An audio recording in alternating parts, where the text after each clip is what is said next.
আসসালামু আলাইকুম, কি অবস্থা গর্বিত জাতি? আশা করি সকলেই ভালো আছেন। ভিডিও শুরুতেই ভালোবাসা অবিরাম। আজকে এমন একটা জায়গায় আসছি, আমার পিছনের ব্যাকগ্রাউন্ডটা দেখতে পাচ্ছেন, খুব সুন্দর। তো চলেন এখান থেকে আমরা এই পুকুরটা উপভোগ করবো, পাশাপাশি এই যে পার্কটা আছে এই পার্কটা ঘুরে দেখবো। আজকের ভিডিও শুরু করা যাক, আসেন।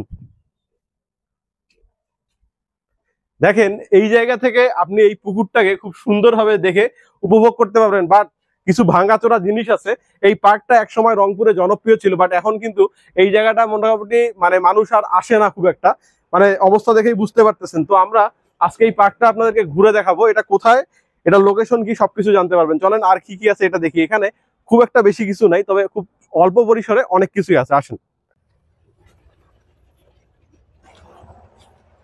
এইখানে সবচেয়ে মজার যে জিনিসটা সেটা হচ্ছে এই যে আই লাভ রংপুর। যারা রংপুরকে ভালোবাসেন তারা ইতিমধ্যেই বুঝে গেছেন যে আমি এখন কোন জায়গাটায় আছি। শুধুমাত্র যারা রংপুরকে ভালোবাসেন তারা কিন্তু রংপুরকে ভালোবেসে এই জায়গাটায় অনেকবার আসছেন, শুধুমাত্র এইখানে একটা ছবি তোলার জন্য। তো আপনাদের এই রংপুরকে ভালোবাসার কারণে এই জায়গাটা আজকে ভাইরাল।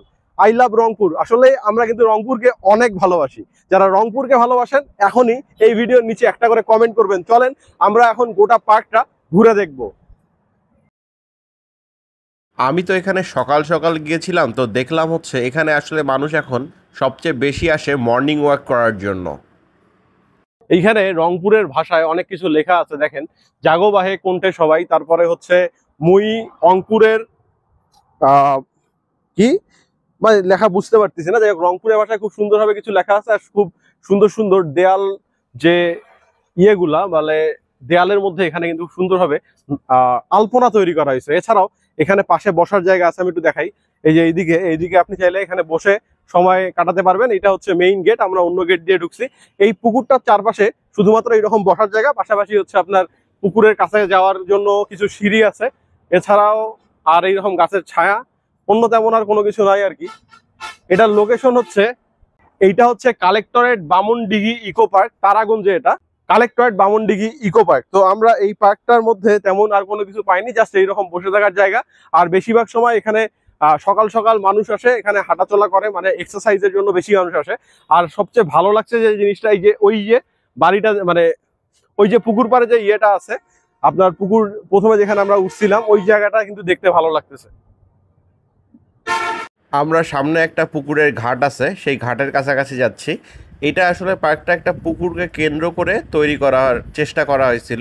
হয়তো বা কিছুদিন চলার পরে এটাকে আবার বন্ধ করা হয়েছে। কী কারণে বন্ধ করা হয়েছে এটা আমার জানা নেই। আমি এর আগে একবার আসছিলাম, তখন এখানে টিকিটের ব্যবস্থা মেবি ছিল। যাই হোক, আমার সেটা সঠিকভাবে মনে নেই। আপনারা কে কে এই পার্কে ঘুরে গেছেন, কে কে এই পার্কে আসছেন, তারা তো অবশ্যই জানাবেন যে পূর্বে এই পার্কে টিকিটের ব্যবস্থা কোনো সময় ছিল কি না। এই পার্কটা মোটামুটি ঘুরে যেটা মনে হয়েছে যে এখানে আসলে খুব একটা সময় নিয়ে আসার কোনো কিছু নাই। এখানে জাস্ট এসে আপনি যদি গল্প করতে চান বা বসে বাদাম খাইতে চান তাহলে ঠিক আছে, তাছাড়া এখানে আর তেমন কোনো কিছু নাই। আমার কাছে এটাই মনে হয়েছে। তো আপনারা যদি এখানে এসে থাকেন কখনো, অবশ্যই কমেন্টে জানাবেন। আর আপনার বাসা আশেপাশে হলে অবশ্যই ভিডিওটা শেয়ার করবেন। ভিডিওটা ভালো লাগলে লাইক, শেয়ার, কমেন্ট করবেন। পেজে নতুন হলে পেজটা ফলো করবেন। ইউটিউব চ্যানেল থেকে দেখলে সাবস্ক্রাইব মাস। আসসালামু আলাইকুম, আল্লাহ হাফেজ।